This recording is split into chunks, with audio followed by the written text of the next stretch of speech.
and for everyone in life, but also in medicine and in this world, is you just got to care. Pick what you care about and care about that. And if you care about it and you love doing it, people are so appreciative of that, right? It can't be about the trips, can't be about the money, it can't be about the fame. It has to be because this is something that you really care about. And then whether or not it's an outside success, it's going to be an internal success. Welcome back to the Med Creator 101 podcast. I'm your host, Dr. Dustin Portela, board-certified dermatologist, and joined as always by my co-host, Mimi Banks, founder of MB Social. And we are pleased to bring to the audience today Dr. Heather Rogers, a dual board-certified dermatologist and certified Mohs micrographic surgeon from Seattle. And we're going to be learning about her journey as a content creator, as well as building not just a personal brand on social media, but an amazing skincare line. That's right. Dr. Rogers created Dr. Rogers Skincare. And in the social media space, she's known for her commitment to educating people about skincare without paid partnerships. From debunking skincare myths to simplifying routines with effective ingredients, Dr. Rogers has become a leading voice in the beauty industry. Welcome to the podcast, Dr. Rogers. Thank you. I'm very happy to be here with you too. Before we get too far in, we like to get to know our guests a little bit by some kind of get to know you questions. Is that all right if I hit you with a couple of those? Let's do it. All right. Classic cars or electric cars? I drive a Rivian, but I wouldn't say no to like a 1970s 911. Very cool. All right. What is the most used app on your phone? Sadly, it's like email. Email. Yeah, that's boring. Yeah, it's super boring, but it's multitasking. That is the life of a practice owner, a business builder. Beach vacation or mountain retreat? Beach vacation with a cabana. With a cabana. Got to have that sun protection. Yeah. Awesome. All right. Mimi, take it away. I'm really curious to learn more about how you built your brand. Before we start talking about Dr. Heather Skincare, the brand, you started as a dermatologist creating content, right? Yes. I mean, I'm before this phase. I'm older than Dustin. I am from Washington, from Seattle. And when I came back to Seattle, I got to know Paula Begon of Paula's Choice. And I was actually on her like radio show doing education way back when. And I just always loved getting real information out there. And I have great respect for Paula. Like she really, in the 80s and 90s, was empowering the consumer. So that's really where it started. And then I got involved with the American Academy of Dermatology, and I've been on their media team forever.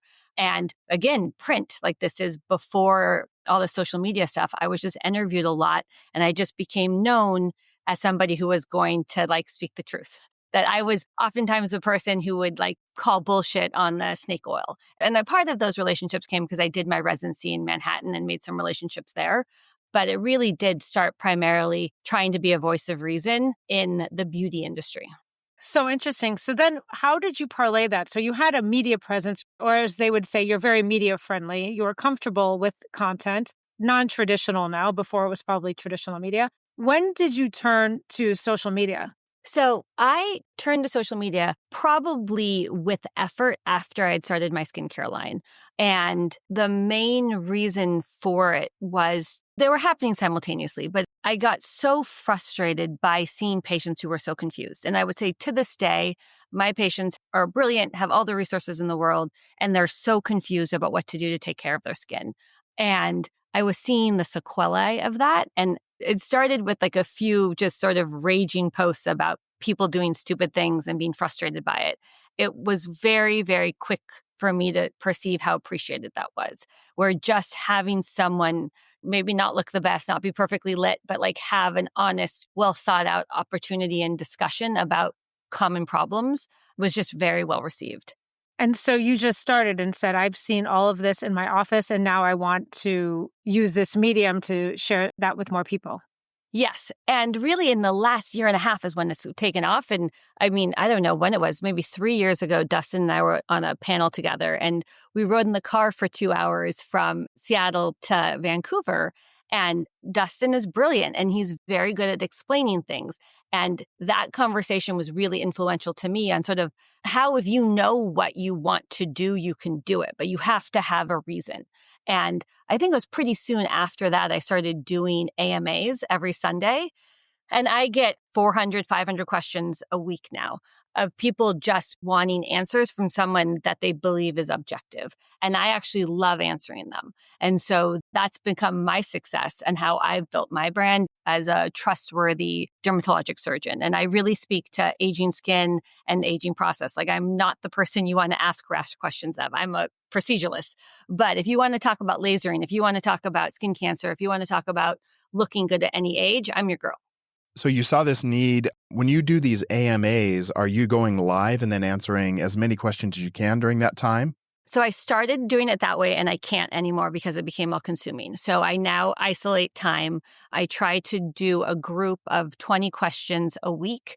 So I get all the questions. I pick out sort of the ones that have 6 or more questions that are similar to it. And I film them in one go on Mondays. And then I par them out for the week. But I sort of miss the entertaining of me, like, I'm at my kid's lunch and like, here I am answering these questions. I think there was some fun of that, but you have to have guidelines and boundaries about what questions you will answer, what DMs you will answer. And that's how I contain it is Monday afternoons, I sit down and I film for an hour or two. It's interesting what you're saying about finding your voice or having your vision and doing it, because it sounds like since the beginning when you were on the radio, you were calling no bullshit, but you're really telling people how it is. And so that hasn't even changed. So it's the same. It's just a different format. It's the same. It's a different format. And I think for me, social media, I felt like I was late to the game. I'm 48. It's all these beautiful young dermatologists doing it. And Dustin was like, you can do it. And I had this one video that got 71 million views. Dustin was like, I've never even had that. And it was like, it was this video of a dandelion. Like, it was the weirdest thing, but I did get 12,000 followers from that single video that had nothing to do with derm. And so I was like, okay, well, sometimes random things hit. Like, I might as well try this as long as it doesn't take me away from like my primary goals. And then what has come into it actually just lines up so beautifully. And as I get more and more of a voice, Washington Post, New York Times, they reach out to me when they're like, hey, we want to see if you'll call bullshit on this. Does your audience come to expect that? Do you know that people are coming back? Do they come to you to say, I have this question, or I can only rely on you? How do you keep your audience engaged? Yes. I mean, it's why I'm smiling. This is very sweet, is that you have this core group of people who get you, right? And they want to see the picture of you and your children in Japan, and they want to know your opinion on something. 10% of them are very engaged, like every day, asking questions, commenting. And then there's this a larger group where there's just the thank yous. Like, I'm so glad I found you. I've learned so much. Skincare is less confusing to me. And that's very motivating. I want to ask a little bit about your process just for the viewers. As a creator, you sit down and you film. Are you filming on your own? Do you have somebody coming in to help? Who's editing the videos? Who's posting the videos? Tell us a little bit about the process. Oh, it's painful. So I film myself. I just recently got a camera. Up until recently, it was just me and my like iPhone 12. And the camera is not working for me. I film in slow mode. Like, it's just one of these things where like changing one thing has made it very, very complicated.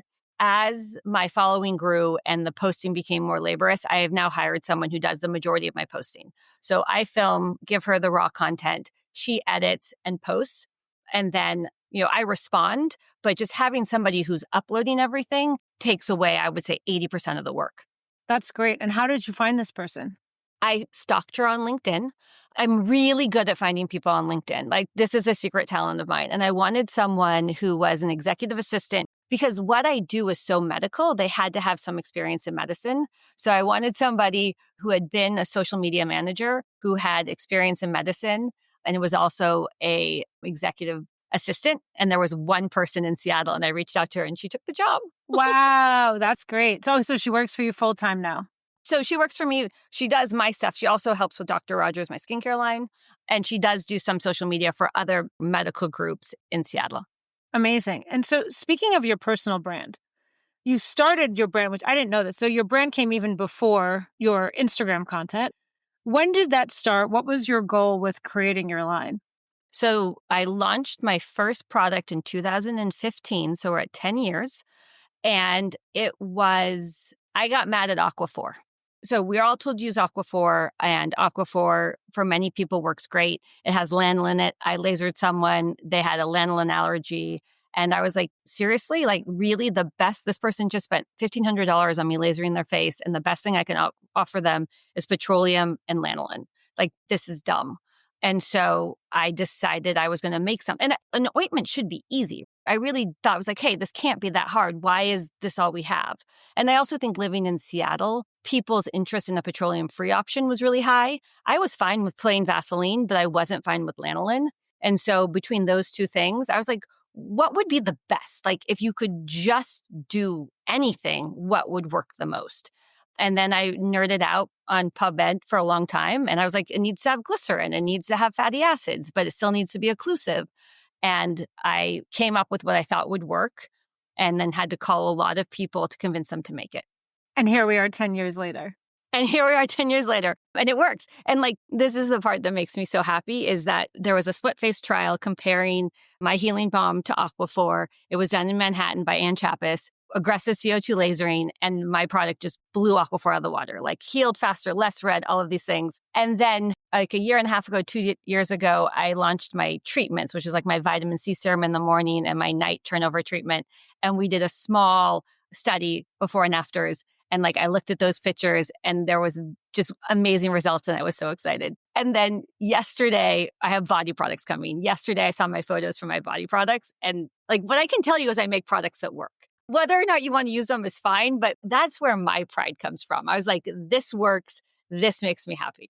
I will say that I was with Dustin in New York and he pulled out the healing balm out of his pocket and was talking about it to these girls at Saturday Night Live. Oh my God. So there's so much. First of all, Dustin has been so kind to me about Dr. Rogers. Second of all, let's just pause about Dustin being on Saturday Night Live. I know. Because like, I texted him, I DM'd about him yesterday when I saw the post. I was like, I had just watched the SNL 50th anniversary and I was like, this is so cool. And I'm like, oh no, Dustin is so cool. Like, I'm just so proud of you. Like, it's so awesome. Like, it couldn't happen to a better guy, but like, it's so awesome. Oh, thank you. No, you're very kind. That was certainly a fun project. One of the funnest ones that I've done. Yeah, I don't want to go to France. I want to go with you to SNL. Like, can I pick and choose? Like, come on. I do have to say, I just did a face, neck, and chest CO2 today, and we sent them home with Dr. Rogers. So I've been using it in my clinic ever since I discovered it. That's what all of my laser resurfacing patients get. I keep it in my pocket all the time because that is my primary lip balm now. I know you make a lip product, but I just go straight for the healing balm all the time. I'm right there with you. It's everywhere. Yep. Thank you. I want to think about how you balance promoting your brand, promoting your personal content of education, or how you use social for your brand. It's very interesting. You and I spoke about this exactly probably a year ago about differentiating between the two accounts, making sure you grow awareness, but also bringing that awareness to your audience because you do have that no bullshit and your products work. Mimi was incredibly helpful for this because, I actually probably should have 3 Instagram accounts, right? I should have my personal one. I should have the Heather, Dr. Rogers, and then I should have the skincare line one. And conversations with you really helped me compartmentalize because to be true to myself as a doctor, it had to be very different than the brand. But fundamentally, I wouldn't be able to afford an assistant to help me with social media if there wasn't some way to support that. And because I don't take sponsorship, I have a skincare line, right? Which is, I'm sponsoring, right? So like, it's a circular thing. But what I try very much to do as a medical provider trying to help patients identify what's going to work for them is I tried to give people options. And when I started my skincare line, there were so many fewer options than there are now. And there's a lot of great options out there. And I get sent 2 to 6 boxes a week of products. And I really do try to review them and categorize them so that I always have a list of 10 of everything to share with people. Because when people are like, what's the best face cream? I use mine. I think it's the best. But if you want it to be a certain price point, if you want it to be readily available at a drugstore, if you want it to be in gold leaf packaging, like there's different strokes for different folks. And I want to help people feel good about their decision, whichever one it is. How have you seen your personal content on Instagram, your education? How has that helped to grow your skincare brand? Have you seen some spillover from people that are following you for your education and then become customers of Dr. Rogers Restore? Yes, I have. But I would say the vast majority actually don't even know I have a skincare line. And I would say 75% of my patients don't know I have a skincare line, which is so funny to me because I try very hard not to push it. Like I'm not going to push it. they leave being lasered with my products and they don't even figure out that Dr. Rogers is me. And my nurses joke that I should do a better job of talking about my brand. So this is the opportunity right now. Here is Dr. Rogers of Dr. Rogers Skincare. And my skincare brand is doing very well. Like, we're in Nordstrom, we're in Credo, like it's growing gangbusters. There's fangirls over the brand. Like, I'm going to do an event at Nordstrom and there's going to be a whole bunch of people there. And that actually makes me uncomfortable. I like the one-on-one interactions behind the door. But I would say that, yes, clearly being known as a source of information on social media makes people curious about me. And if they're curious about me, they're going to find out about the brand. And on my Instagram, it says founder of Dr. Rogers, but it's not as overlapped as one would expect. I want to ask about your decision not to do other brand partnerships. Was that decision made because you had your own line and you perceived it as a conflict, or did you just say, we are just going no BS. We are not going to work for anybody else. I don't want any influence over the content. What was the rationale behind that decision? Never say never, right? Never say never. And there's like Sam Ellis of Prequel. She does a great job with Prequel as well as representing other brands. I just wasn't comfortable with it. I think for me, the Hippocratic Oath is I need to be objective. And my husband's like, God damn you in your ivory tower. But like, I couldn't figure out a way to do it. And I think it was my own level of comfort. And I think that the consumer has now gotten so savvy, you really can recommend something and be paid for it and have them both be true. Proactive reached out to me even before I had my own line, asking me if I wanted to be a spokesperson for them. And I couldn't do it. It just didn't feel right to me. I don't know why. That's just my situation. But also, to get to your point, is like, I can't really work for other people. I had to start my own practice. Like, I have to have my own skincare. Like, I have a way I want something done. And like, my office jokes, I'm never going to sell to private equity because like, if you take away my perception of what I think is best, I'm not very happy. Speaking of your office and speaking of your day job, how do you do it all? So there are people who are physicians by day who are starting their career as a creator, but also may want to launch a brand. How do you do it all? I like to work. Seeing patients is my first love. I see patients 4 days a week. You know, before I got on the call with you guys, I did 8 cases of Mohs. Like, I like to be busy. I work with 3 people, 2 RNs in the MA, and we run. And I see 100 plus patients a week. And like, I don't want to take away from that. And that's where my pride is. Like, what makes me the happiest is seeing that result after that aggressive CO2 or seeing the forehead flap. You know, like, that's my number one drive. The skincare line, it really was a compulsion. I just felt like I didn't have what I felt I needed to recommend to my patients to maintain what we were trying to achieve. And that's really naive because there's so much money in industry and research in skincare, but it didn't meet the criteria. Like, I've never made a product where I was like, it has to cost this to make. I'm like, I want the best possible ingredients, and then I'll figure out whether I can afford to make it. Right? Which is why I've never taken outside investment, is I'm like, I don't want you to rush me. I don't want you to tell me I can't have my vitamin C at a certain percentage. I'm going to do it my way. So anyways, the long story made long, I have a very supportive husband. He's now actually stepped away from medicine and is playing a really active role in the skincare line. He makes me breakfast every morning and I go to bed exhausted at the end of the day. And I could make it different, but I wouldn't have it any other way. I like to have an on-off switch. And at the end of the day, I turn off the switch and I'm asleep in 10 seconds. But also underrated that you're in Credo. Credo is not easy to get into. Credo has a long list that you have to ascribe to, and they do their due diligence. So that, and also, you know, the cool factor of Violet Gray, a large retailer like Nordstrom, also the cool kids at Revolve. It's very impressive for this not being the number one main job. That's very kind of you, Mimi. That actually means a lot. I love Credo. I think Credo isn't as well known as it should be, but Credo, I think out of all beauty retailers, has the most clear rules about what it truly means to be clean. And they hold you to it. If your plastic isn't 50%, post-consumer recycled plastic, they're not going to take you. So yes, I meet their standard. I also meet my standard. And I didn't start with these standards, but what I've learned is like, there's clear ideas for ingredients that work really well for your skin. And they're not the new, they're not the fads. Right now everyone's talking about peptides and all this other stuff, but like fundamentally there are ingredients that help our skin.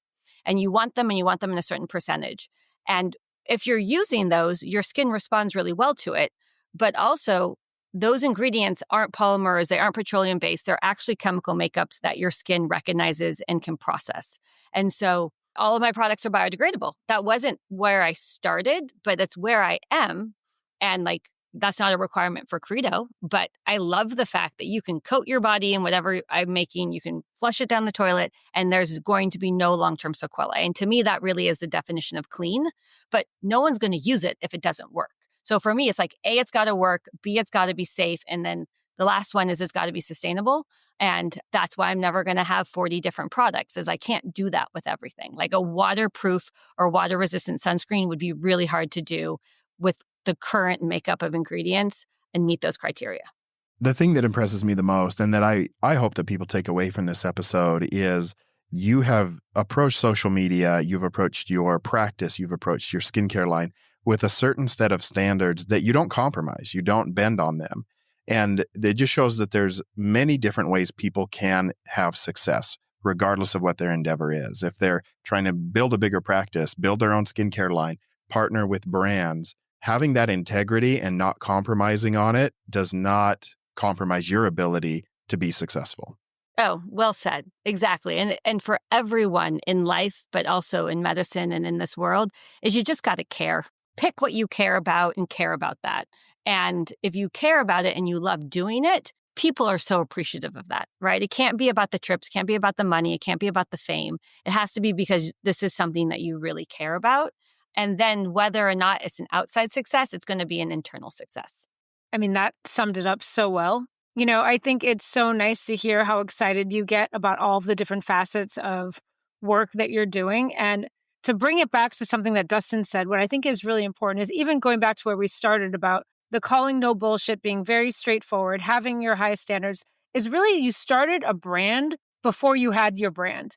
And you started your brand of like what your ethos is, what your standards are, and what your expectations are. And that brand remained the same. There's the same thread through everything that you do. And I think that's also a takeaway here about when someone's creating their persona, when someone wants to get started, to have a really strong definition of what you want. And I think that's kind of what you said that Dustin said, right? Yeah, and I don't get the impression that this was a sit down and write it out on paper as to what these standards would be. It was who you are. Yes. It was just an expression, a phenotype of your genotype, so to speak. It's like, this is who I am as Dr. Rogers. Therefore, all of these things that I'm involved in are going to reflect that. You didn't have to sit down and think about it. And also, it sounds like there's a natural evolution. If you want to get into a retailer, these are the expectations. Okay, maybe you're going to adjust things. Maybe you're going to learn as you go. So it doesn't have to be perfect when you start, as you talked about with your iPhone 12, but it starts to evolve. You do it yourself, and then you see, okay, now I want an assistant. Here's what I know the assistant should be doing. Here's the background they need to have. Here's what I need to focus my time on. So there's a sense of iterations too.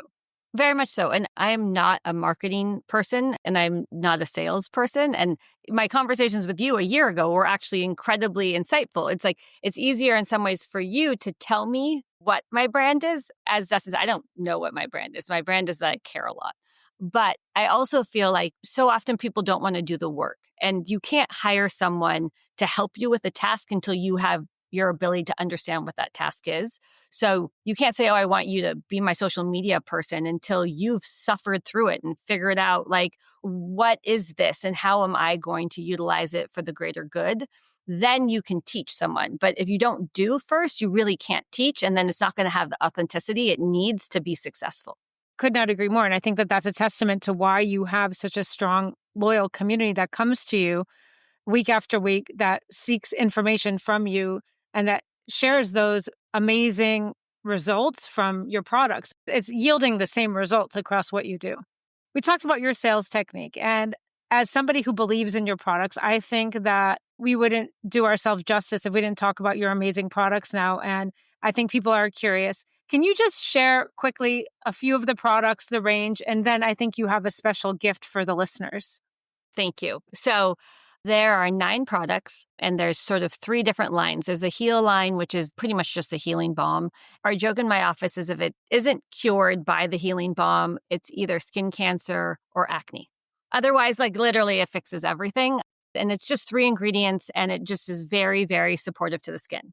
Then there's what I refer to as the essential line, which is the face wash, the face lotion, the face cream, the lip balm. And these are the things you use day in and day out. They're all formulated that they're safe to use during your rosacea flare, after lasering. And then most recently, we had launched the advanced line, and I called it the advanced line because I don't want people to use it unless their skin barrier is healthy and can tolerate it, because it's pretty effective stuff. My naming is really boring. So like my face wash is face wash, my face cream is face cream, and my face lotion is face lotion. And then that got tricky for the advanced line. So it's called day preventive treatment because you put it on in the day and it prevents damage. And then there's the night repair treatment because you put it on at night and it repairs damage. So that's the whole line. Very straightforward. Very straightforward. And I would love for anyone who wants to try it to reach out to us. Go to drrogers.com and use a discount code MEDCreator20 to get 20% off your first order. And as a dermatologist that uses the products in my clinic, I highly recommend, if you are a derm and you're interested in carrying the products in your office, you can also reach out to Dr. Rogers. The healing balm goes on every one of my laser patients. I laser my face every year. It's the only product that I use for like the first week after lasering, and it does an amazing job. So super proud of you, Dr. Rogers. Pleased to call you a friend and enjoy just communicating with you and seeing your success, seeing the skincare line grow. You plug the website. Where can people find you on social media? I'm primarily on Instagram, and it's DR, so Dr. Heather Rogers. My skincare line is Dr.Rogers, but doctor is spelled out. Very good. We'll have those linked down in the show notes. We appreciate your time today, and it's been really insightful to learn about your journey as a creator, from radio to traditional media to social media, and watching the success that you've enjoyed in your beautiful dermatology practice in Seattle and watching the skincare line blow up as well. So everybody should go and follow her and use that as an example of how you can take authenticity to social media and build a community around that. We just appreciate your time here. Thank you for having me. It was an honor. Thank you so much.